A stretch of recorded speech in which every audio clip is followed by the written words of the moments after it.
Aujourd'hui, les enfants et adolescents forment la population la plus exposée et la plus ciblée sur le net. Cyberharcèlement, désinformation, prédateurs, contenus violents sont autant de dangers qui guettent les jeunes sur la toile. À la Paillade, l'association Les Quatre Chemins travaille depuis 2 ans sur ces questions. Son but, informer la jeune population et leurs parents à travers des réunions d'information. Au niveau des Quatre Chemins, on a remarqué quand même que le travail devait être de pair et de concert. C'est-à-dire que d'un côté, on a les enfants qui utilisent ce moyen d'accès à Internet et aux réseaux sociaux sous plusieurs formes différentes. Utilisation d'ordinateurs, de téléphones portables, de tablettes, que ce soit à l'école, matériel personnel ou à la médiathèque. Mais aussi, les parents doivent les impliquer. Pourquoi? Parce que c'est eux qui souvent fournissent cet accès-là, parce que c'est eux qui vont prendre l'abonnement Internet ou l'abonnement téléphonique qui va permettre tout ça. Quand vous allez faire quelque chose, il va y avoir des conséquences. Et ces conséquences vont vous engager à vous, par rapport à la police, par rapport au collège. N'oubliez pas, il peut y avoir des sanctions judiciaires, mais aussi des sanctions scolaires.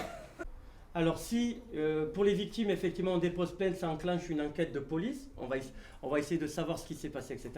Mais par contre, si on devient auteur, il peut y avoir des conséquences graves et importantes, qu'on soit mineur ou majeur. Ces dernières années, les chiffres de la délinquance liés à Internet ont explosé.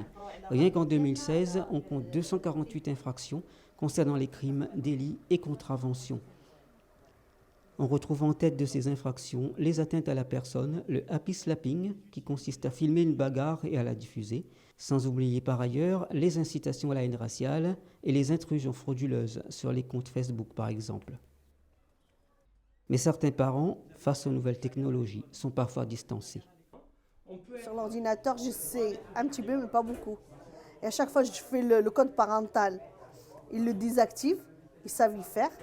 Et il n'a que 13 ans, mais je vous dis qu'on dirait qu'il est né avec. Tu sais ce que ça veut dire un contrôle parental? Oui. C'est quoi? J'ai déjà déchiffré un. Et comment tu as fait? Ben, c'est facile. Ma mère, elle m'a dit ferme la porte. Je fermais la porte. Ma mère, elle a tapé le code. Comme c'était dans ma play, j'ai entendu le bruit de la play. Et après, j'ai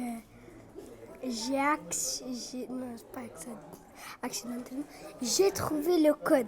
Très prochainement, on compte intervenir dans les familles pour installer le contrôle parental. On compte faire des ateliers aussi au niveau des utilisateurs, de Facebook pour leur apprendre à sécuriser un compte, à contrôler la diffusion, de savoir qui aura accès à l'info, etc. Donc tout ça, on va le faire autour d'ateliers qu'on va sûrement porter avec l'association Génération Solidaire et Citoyenne. Vous avez tous Internet, vous allez tous sur Internet. Alors la prochaine fois, on va refaire une date peut-être en septembre. On va vous expliquer tout ce qui est danger d'Internet. Aujourd'hui, la sécurité de l'enfant doit être la priorité car il incarne la société de demain. La protection passe d'abord par la prévention. Le téléchargement.